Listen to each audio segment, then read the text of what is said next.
بسم اللہ الرحمن الرحیم۔ یہ حافظ الاسد کا زمانہ تھا۔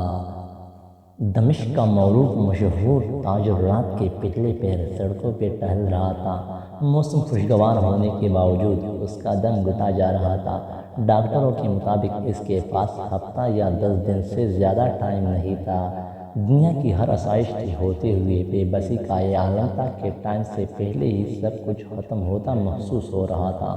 ملک کے ڈاکٹروں نے جواب دے دیا تھا کہ ایک ننھی سی امید تھی کہ امریکہ میں علاج ہو سکتا ہے، وہ بھی دم توڑ گئی جب وہاں کئی مہینے ٹیسٹ وغیرہ کروانے کے بعد سینئر ترین ڈاکٹر نے آخرکار ایک دن آ کر نرمی سے سمجھایا کہ آپ کے پاس زیادہ ٹائم نہیں ہے، لہٰذا میرا مشورہ ہے اور عقل مندی یہی ہوگی کہ باقی کا قیمتی ٹائم آپ اپنی بیوی بچوں کے ساتھ گزاریں۔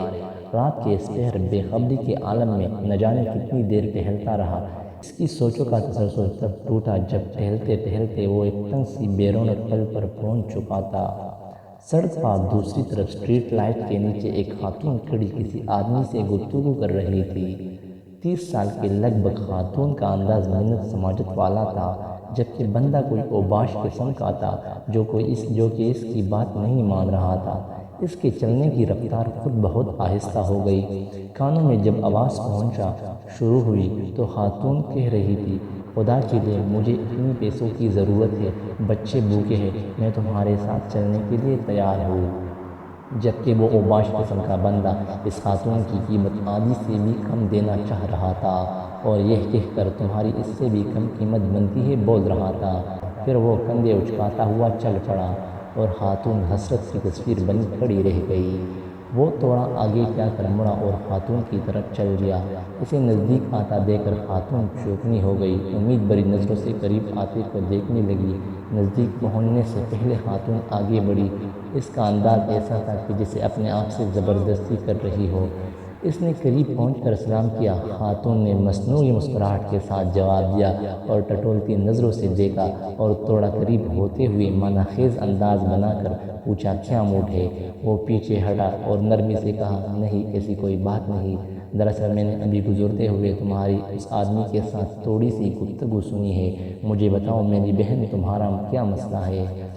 اس طرح پوچھنا تھا کہ خاتون جو کہ مضبوط دکھائی دینے کی کوشش کر رہی تھی ایک دم روحان سی ہو گئی۔ بولی، بائی قسم ہے اس ذات کی جو ہماری گفتگو سن رہا ہے، میں اس ٹائپ کی عورت نہیں ہوں جو جس وقت گھر سے نکل کر سڑک پر کسی کا انتظار کرے، مگر میں بہت مجبور ہی عالم میں اس وقت اس جگہ پر ہوں۔ ایسے لگا کسی نے اس کا دل مٹھی میں لے لیا ہو۔ اس نے مزید نرمی سے کہا، دلوں کا حال تو اللہ جانتا ہے بہن، مجھے بتاؤ کیا بات ہے؟ بولی، میں ایک بیوہ عورت ہوں، میرے چھوٹے چھوٹے بچے ہیں، شوہر کو فوت ہوئے سال ہونے کو ہے۔ شروع میں تو پڑوسی رشتہ دار کچھ مدد وغیرہ کر دیتے تھے، پھر آہستہ آہستہ سب نے ہاتھ کھینچ لیا۔ گھر میں راشن نام کی کوئی چیز نہیں ہے، کرایہ دار کا صبر بھی ختم ہو گیا ہے، اس نے کل شام تک کی آخری مہلت دی ہے، اگر کرایہ نہ دیا تو سامان سمیت گھر سے نکال دے گا۔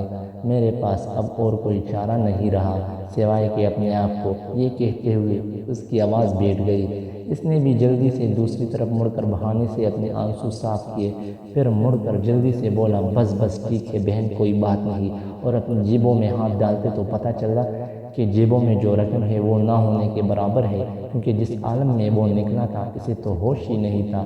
اس نے خاتون سے کہا، فی الحال یہ رکھو اور مجھے اپنا ایڈریس بتاؤ، فکر کرنے کی کوئی ضرورت نہیں، اپنے گھر جاؤ، انشاءاللہ سب ٹھیک ہو جائے گا۔ خاتون بے یقینی کے انداز میں اس کی طرف دیکھ رہی تھی، جیسے سوچ رہی ہو کہ میں اس پر بھروسہ کرے کہ نہ کرے، جیسے سوچ رہی ہو کہ اس پہ بھروسہ کرے کہ نہ کرے۔ اس نے پھر سے یقین دہانی کرائی کہ تم جاؤ اور ایڈریس بتا دو۔ بس اس نے آخرکار ایڈریس بتا دیا اور پھر ایک طرف کو چل پڑی۔ تھوڑی دیر تک خاتون کو جاتا دیکھنے کے بعد وہ مڑا اور واپسی کی طرف تیزی سے قدم اٹھانے لگا۔ گھر پہنچ کر اس نے کافی مقدار میں نقدی لی اور ڈرائیور کو بڑی وین نکالنے کو کہا، پھر خود ڈرائیو کرتے ہوئے شہر کے 24 گھنٹے کھلے رہنے والے اسٹور سے راشن کی بڑی مقدار وین میں بھری اور خاتون کے بتائی ہوئے ایڈریس پر پہنچ کر سارا راشن اس کے گھر اتارا۔ باقی کی رقم خاتون کو دی اور کہا، صبح کرایہ دار سے وہ خود بات کر لے گا اور کرائے کا معاملہ نمٹا دے گا اور انشاءاللہ ہر مہینے مخصوص رقم آپ تک پہنچا دی جائے گی۔ یہ کہہ کر جلدی سے بنا کچھ کہے سنے واپس مڑ گیا۔ خاتون بدھ بنی ہے۔ خاتون بدھ بنی بے یقینی کے عالم میں کڑی آنسو بری نگاہوں سے دیکھتی رہ گئی اور وہ وین سمیت نظروں سے اوجھل ہو گیا۔ اس کی کیفیت اب کافی بلکہ بہت مختلف تھی۔ اس کے انگ انگ سے خوشی پھوٹ رہی تھی۔ کچھ گھنٹوں پہلے جو اس کی حالت تھی وہ اب یکسر بدل گئی تھی۔ اب اسے ہفتہ 10 دن گزارنے کی جو فکر تھی وہ تھوڑی کم ہو گئی تھی۔ ہفتہ 10 دنوں کا خیال آتے ہی اس نے کاغذ قلم لے کر خاتون کا ایڈریس لکھ کر وصیت لکھی۔ ہر ماہ باقاعدگی سے 4 لوگوں کی معقول سے بڑھ کر خرچے کی رقم اس ایڈریس پر بھجوائی جائے، اور کاغذ کو لفافے میں بند کر کی تجوری میں رکھ دیا۔ اب اسے لگ رہا تھا کہ اپنی آخری سفر کے لیے وہ تیار ہے یا تھوڑی بہت تیاری کر لی ہے۔ پھر ہفتہ گزر گیا اور 10 دن گزر گئے، پھر مزید 10 اور پورے 15 دن گزر گئے۔ گھر والوں کے کہنے کے باوجود وہ ہسپتال نہیں گیا، اور پھر پورا 1 مہینہ گزر گیا اور اگلے مہینے کی رقم بھی اس نے فوراً بھجوا دی۔ پھر اسے ایک مہینہ کرتے پورا سال گزر گیا اور وہ معمول کے مطابق رقم بھجواتا رہا۔ پھر 5 سال، پھر 10 سال گزر گئے اور پھر پورے 20 سال گزر جانے کے بعد ایک رات کو وہ معمول کے مطابق تہجد کے لیے اٹھا، وضو کر کے تہجد شروع کی اور سجدے میں دعا کرتے کرتے اس کی سانسیں ختم ہو گئی۔ اس جہانی پانی سے سجدے کی حالت میں رخصت ہو گیا۔ یہ سچا واقعہ یہاں ختم نہیں ہوتا، اصل خلاصہ تو اب آنا ہے۔ گھر والے جب صبح اٹھے تو اس کو سجدے کی حالت میں مردہ پایا۔ افسوس کے ساتھ ساتھ گھر والوں کو اس بات کی خوشی بھی تھی کہ اچھی اور مبارک موت ہوئی ہے۔ خیر تکفین و تدفین اور دیگر انتظامات کے بعد اولاد کا تجوری اور وصیت کھولنے کا وقت آیا تو وہ بندہ لفافہ بھی نکل آیا جو کم از کم 20 سال پہلے کی تاریخ کا ان کے والد کے ہاتھ کا لکھا ہوا تھا، اور اس کا مطلب تھا اس لکھے گئے ایڈریس پہ 20 سال سے رقم دی جاتی رہی ہے۔ لفافہ پڑھنے کے بعد ان کو پتہ چلا کہ والد صاحب کو فوت ہوئے 7 دن ہو گئے ہیں، جو کہ تکفین و تدفین اور رشتہ دار لوگوں کے ملنے ملانے میں نکل گئے، اور وصیت کے مطابق رقم کی ادائیگی 7 دن لیٹ ہو گئی ہے۔ رقم لے کر وہ لوگ اس ایڈریس پر پہنچے تو دروازہ کھٹکھٹانے پر خاتون باہر آئی جو کہ اب 50 سے اوپر کی ہو چکی تھی۔